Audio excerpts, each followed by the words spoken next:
I'll read you just a couple of sentences from the gorgeous Maureen, just the kind of neighbour every mother wants their 14-year-old daughter to have. Listen, this is Maureen. I've had a small idea, one that might help you. I suppose you always take your lunch to school. Plum, of course, is, worried about being overweight. Plum nods, distracted by a wodge of cream on her sleeve. Mums makes sandwiches. Well then, if you want to lose weight, why don't you put your lunch in the bin? Monday to Friday, in the bin. Your mother won't know, so she won't worry. You'll be slimmer in no time. That was one of the moments where I thought, ooh, you are mean. Sometimes you'll begin of an idea with a book with just an idea of a character, and it happens quite often. I wrote a book called Surrender, which is oddly enough about burning all the land between Whittlesea and Alexandra. But the main character in that was supposed to be a goodie, and he turned into the worst baddie I've ever written. Whereas Maureen came to me just as a sort of quite a cloudy sort of character with no defining edges, except that she was going to be a force for evil. But I didn't quite know how it was going to pan out. But when she said that, I thought, "Ooh, you're a bit yuck, aren't you?" That I think is and those sorts of things. If you can, any opportunity that a book presents you to drive a knife home using the most ordinary of means, throw your lunch in the bin. It's sort of deadly and something you'd hardly notice, but like being bitten by a spider or something you don't notice until you fall over dead. Yeah, yeah, she's really quite sinister and far less grown up than her young neighbour. Look, there was so many other sort of traumatic events. The piercing of the ears. I don't know how many people here actually had a girlfriend or a sister take you into a bathroom and put ice blocks on your ears and shove a needle into your lobe. Yeah, there's a few grimaces, and I did it, but I only got one done. I've still only got one ear pierced. I never even had the courage to go to the chemist and get the second one done. It was so awful. Have you got earrings? No, that's true. Well, my sister and I did do it to one of our other sisters. Right. So see, I did miss out not having a sister. Is that what you just torture them? Brothers never get involved in that sort of thing. I want to just talk a little bit before I invite you to ask some questions from the audience about writing. And I'm sure everybody here knows now that Sonya last year was the winner of the Astrid Lindgren Memorial Award, and congratulations. This is a big deal. I've heard it said that, the Miles Franklin is down here and the Nobel Prize is there and the Astrid Lindgren is just below it. It is a big deal. There's 5 million Swedish kroners is the prize, which is, around about $900,000. It is the second largest literary award after the Nobel Prize. It was presented to you, I believe, by the Crown Princess of Sweden. Vicky. What was that like? You've actually touched European royalty. Yeah. What was she like? She wouldn't shut up. And was there a prince there? No like prince. A spare one? No, but her brothers are hot. It was surreal. The whole experience from Go to Woe was surreal, including the presentation where I did meet Vicky, which they held on an island whose name escapes me at the moment. It'd be Island Vicky, wouldn't it? A beautiful island museum where they have in Stockholm all the old versions of Swedish housing from from caves to palaces, and truly 400 people turned up to this event. It was a 2-hour concert involving all of sort of Scandinavia's hottest young talents, some of which, if anyone is familiar with what European music is like, was just. I was sitting there going, is this counter camera? But then, it was this huge concert, and Vicky got up there and gave me the prize, and I had to get up there and thanked them, and it was a big deal. It was crazy. Everywhere we went, I got stopped in the street for autographs, and it was good, but it was weird. But it was really nice. In the end, it turned out to be the dollar was falling at the time, and it was 862. Oh, ripped off. I actually want to talk seriously now. About the money, because you know, everyone talked about it. Of course, the phone ran hot that week that, you know, our Sonya Hartnett wins, you know, $900 or $860,000, and there was talks of, you know, will she retire and superannuation, and, you know, but in fact, I mean, at the monthly I work with just about all of Australia's best writers, and you know, not many of them live in castles like princesses or princes. And I mean, it is a lot of money, and I wouldn't mind somebody ringing me up from Sweden and saying, "Can you come to this island? I got 5 million Swedish kroners for you." But at the time you won this award, you'd actually been writing books for 25 years. Yeah. And so if you divvy that money, I suspect, you know, that making money in Australia writing is hard work, is what I'm trying to say. Am I right or wrong? Well, you know you're right unless you're Bryce Courtney or maybe, you know, Tim Winton or something like that. There are people that can survive, I guess, pretty much publishing within Australia. But by and large, I mean, I worked at the Hill of Content bookshop for years because my books couldn't support me. And in fact, the very day that they rang about the prize, I was seriously thinking, I have to get a job. Again, these books can't keep me. That, you know, it's just ridiculous. I can't live on this sort of income. I'm going to have to go back to the bookshop. But I really, I didn't leave the bookshop until the books started to be taken on by American and English publishers. But really, I make most of the money that I make out of my books from prizes. Really? Mm-hmm. Yeah. I mean, it's hard work, and not many prizes pay as well. I mean, it is interesting to me. I remember, whenever an author in Australia gets an advance more than $10,000, or, you know, that somehow there's a question to be answered. And I find it a sort of strange thing that, I mean, writers have to find the time to do their work, and I think it's a wonderful thing, and I know all the writers that were talking about it did as well. If they couldn't win it, then it may as well be an Australian, and ought to be you. Oh, gee, I was actually amazed at how gracious people were about me winning it. I thought if I'd heard that one of my competitors had won it, I would no way be gracious about it. But people really were really good about it.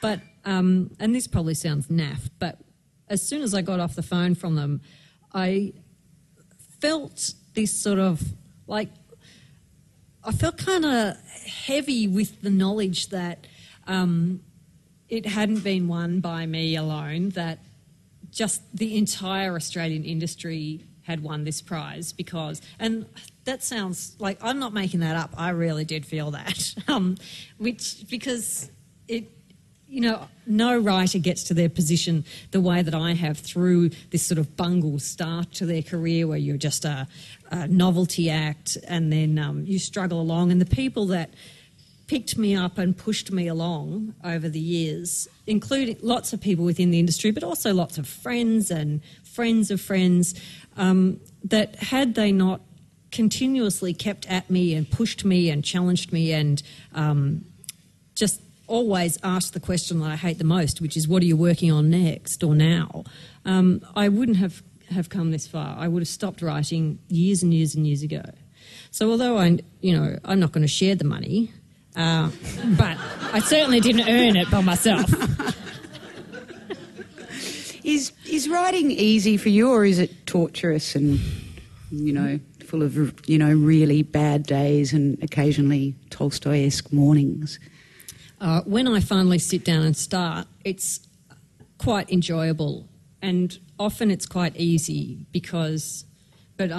it's usually easy because I've spent a lot of hard hours nutting it out before I turn on the computer. I used to start a book the way a lot of sort of new writers do, which is to get a very small idea and just start and see where it goes. And I call that ride a wild pony writing. But now I do dressage writing, where I plan it to the nth degree before I even drag the laptop out from under the bed and start. Yes.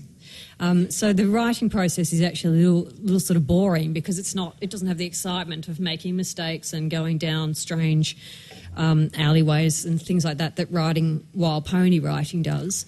But at the same time, I waste no time. I make no mistakes, and it's done mercifully quickly. Wow. Do you ever consider doing a sort of Helen Garner or Chloe Hooper and writing a cover story for the monthly? Look, I would love to, but I'm not very good at... I don't have a journalist brain. I just don't see stories around me. Even when I write the books, I have to collect the ideas together and mass them and mass them and mass them and mass them. Things just don't come to me like that. Although, the idea for the Silver Donkey did come to me like that, basically. But that's one out of 20 books. It's not necessarily a bad thing that you don't have a journalist brain, but we probably don't have time to go there right now, because I'm going to ask the audience if there's any questions. I don't know if there's a mic. I don't think there is, but if you yell out a question and I will repeat it. The question's why does Sonya keep coming back to teenagers and young people in her stories? I think because I find them, first of all, very versatile characters. When you've got a foot still in the child's world and a foot in a slightly older world, you've just got more room to move, and you've got always that retreat into innocence/ignorance. You can get away with things with a young character that you can't get away with a character who's 40, and you can explain it because they're only 10. They don't know things like that, or they're only, say, 15. But also I just find them, as I do with Justin and Cider, I tend to romanticise my characters a bit, and I do that quite on purpose, although I didn't do it to Paul Plum. But I'm generally tougher on my girls than on my boys. I don't know why I do, but... but I just think that they're sort of, particularly young men, are just make for beautiful characters. They're sort of, in real life as well, there's a kind of innocence and, they're the kind of character that tries to be tough, but they're not, underneath they're kind of squashy. And they just appeal to me because it's a vulnerable age. And my work often pushes characters to the very brink of what they can endure. And when you're 15 and your grip on the world is quite tenuous anyway, you're going to be pushed there a lot more easily. Very quickly, this is a question from a psychiatrist of 4 decades about ordinariness and people ever ordinary. I'm frightened. The questions was for you. Don't worry, I'm here, Sonya. He's not analysing. No one is. Well, I do know that I lived next door to a girl about 10 years ago, and she came home from school weeping one day and said, "My friends all hate me." And I said, "Matilda, it's true that your friends probably do hate you. And you are weird, but eventually you're going to be damn proud of the fact that you are strange and that you are not like those girls at all." I said, "You won't be proud of it now, and you probably won't be proud of it for years and years to come, but eventually, maybe when you're about 30, you will be. And then you'll remember me standing here saying this to you." She just said, "Shut the hell up and leave." That's right. I was so good. But I think I love to work with characters that are well, for want of a better word, ordinary, because as I sort of said, if you can make something extraordinary out of something that kind of is not so much mundane or anything, but recognisable, if you can turn that on its head and make it something bizarre. I guess because I spent all my childhood in the suburbs and I live in Preston. You couldn't get more suburban than that. But I never walked the streets without wondering what weird stuff is going on behind those ordinary doors. And that's what I kind of like, the fact that that life simmers along and underneath it's this turmoil. I can read Plum's own words about this, if you'd like. Plum should not be eating a Mars bar, nor anything that will contribute to the clumpiness of her body and the festeriness of her face. Every bite is making her life more intolerable, and she should have the will to resist, the discipline to improve herself. Yet she feeds the chocolate into her mouth dutifully, obeying an impulse as irresistible as a hypnotist's command. Tears seep down her cheeks as she eats and slip past her chocolated lips. She is making a dull, unbroken, grief-encouraging noise. Brr, brr, brr. The view of the ranges is blurred by her woe, which is a witch brew of frustration and self-hate. Plum suspects she is special and that she has a grand destiny, yet all her life she suffered more cruelly than others seem to do. She has always been more mocked, more misunderstood, more sidelined.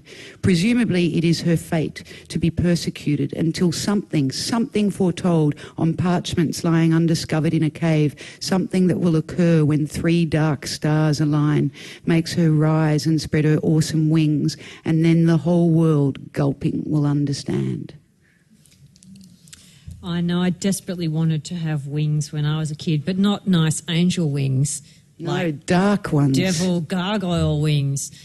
It was a time of my life that and perhaps a lot of other people feel the same way, that there's the potential in you to actually not just be extraordinary, but to almost be otherworldly.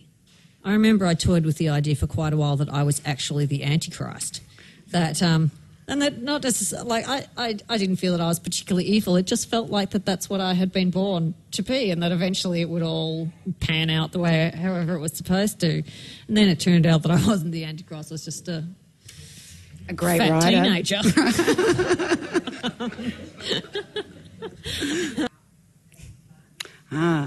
The question is that Sonya plans her books to the nth degree. Do they sometimes not work out as planned? Great question. They always work out. I did 3 years of film at RMIT in the late 80s, and I learned to storyboard films and TV shows there, and I storyboard my books in the same way. So they always work out. They always reach the point that they're supposed to reach it, and they always cover all the boards of the story. But how they get there sometimes surprises me. I work out the big things, but I often leave the details to sort themselves out, which they sometimes do and sometimes don't. But always the book will follow the path that I have chosen for it. But there's things like, I've just finished writing a children's book, and there was a scene where the mother had to say these last words to her son that she couldn't see. He was hiding, but she knew that he was hiding somewhere in the vicinity, and she had to say these words to him. And I had no idea how I was going to design it that she would say these words. In fact, I'd written the words within the first early pages, and I thought, well, I don't even know how I'm going to get that speech into this scene. But you just put your faith in. You put your faith in the book, is what I do, because I have very little faith in myself. Mostly, and you can tell a book that is going well will write itself, and it doesn't really worry me if I don't know exactly what's going to happen, because the book knows, and it just kind of feeds into my head. They don't all do it, but the best ones do. This one obviously did. No, that one didn't. Didn't it? No. When I say the best ones, I mean the ones I like the best. The ones that play up on me in any regard aren't my favourites, and that one was not particularly easy to write. Oddly enough, the more difficult they are to write, the more successful they seem to be. Right. Yeah. Does Sonya have a favourite book? Of my own? Possibly The Ghost Child at the moment. It tends to be that you like the more recent ones, but that one I was pleased with. I also like Princes for some reason, and that's long out of print and disappeared, but that was always one of my favourite books. But The Ghost Child, there's books that I certainly feel a sense of real gratitude towards. Cornerstone books of my career: Thursday's Child, Of a Boy, Sleeping Dogs, Surrender. Oddly enough, they're the books that I kind of feel the least attached to. I owe them the most, but they never make my list of favourites. In fact, they're often books that I forget to even mention when I'm having to make lists of, name a few books. Of a Boy would certainly make mine. Mm. So would this. Mm. Where do your ideas come from, Sonya? Well, I once heard somebody say that thinking up the ideas is part of the job. People kind of have the sense that the thinking, the coming up with the ideas is completely separate from the actual job. But the ideas is where the work is. I spend a lot of time pottering in the garden, walking the dog by the creek, trying to think of ideas. But although I must say that these days I don't kind of fight for ideas. I just think if they come, they come. I'm not going to actively look for them. But looking back, I know that I write about what I like. So there's a lot of nature, a lot of animals, a lot of young people, a lot of close relationships, a lot of extreme situations in my books. And every book is different. Every book has a different idea that triggered the whole thing. I call it the core idea. A book like, say, The Silver Donkey, I knew that I'd known for years and years and years that I wanted to write a children's book, but I didn't know what it was going to be about. But then one day I was cooking dinner and the TV was on in the other room, and it was a Saturday. I'd come home from working at the bookshop. And I just turned the TV on. It was a Saturday about 6:30, and there was a documentary about Dunkirk on the ABC. And I was sort of cooking spaghetti. I could hear this in the background, and suddenly I thought that's what the book will be about, Dunkirk. In the end, it didn't turn out to be about Dunkirk at all. It's set in the First World War. It's set in it's set in France, but it just came like that. And then that part of the book came like that. But then I thought, I don't want a children's book about war. And I sat that idea back down for a long time until I saw the actual silver donkey in an antique shop, and thought that is what it will be about. But, it's, again, you can see in those two ideas, animals, extreme situation, two of my favourite themes. So it's like now a part of my brain is always open for an idea, but I don't push myself in any regard. I think it's actually important to let your mind rest and not keep relentlessly searching. It's possibly why I don't have a journalist's brain, because a journalist needs to be relentlessly searching, and I need to have time to have just white noise. Lots of it. Does sound lovely, doesn't it? We're going to have to wrap it up in a moment. I thought I'd end it by telling you the most sort of...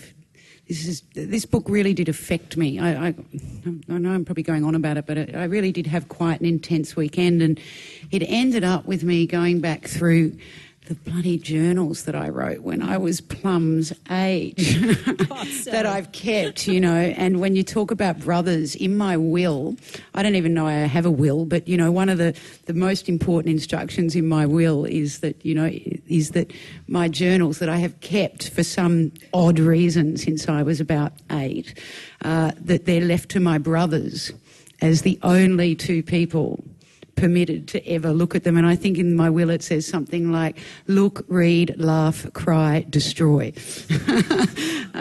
And so nobody's getting a look at this, but, you know, that is it from, you know, before 14th birthday. And I was just skimming through it, and 4th of June, and I'd written some, you know, really pretentious quote down. I was probably into some spiritual thing or something, that retreat will bring progress. It is advantageous to persist in small matters. This was all the page said for the 4th of June. Had that quote, then it said, sort clothes, fix trunk, take clothes to salvos, ring Nana. And then on the next page it said, can aversion, with a picture I drew of a fish. So I want to thank you, Sonya, for writing this book that really has sort of settled within me, I think, and it's not going to go away. And I'm quite sure it's going to have that effect on everybody that reads it. So I urge you all to buy it and read it and go back through your own dodgy pasts and enjoy reliving them. So please thank Sonya Hartnett. We're so lucky to have her. Thank you. Thank you.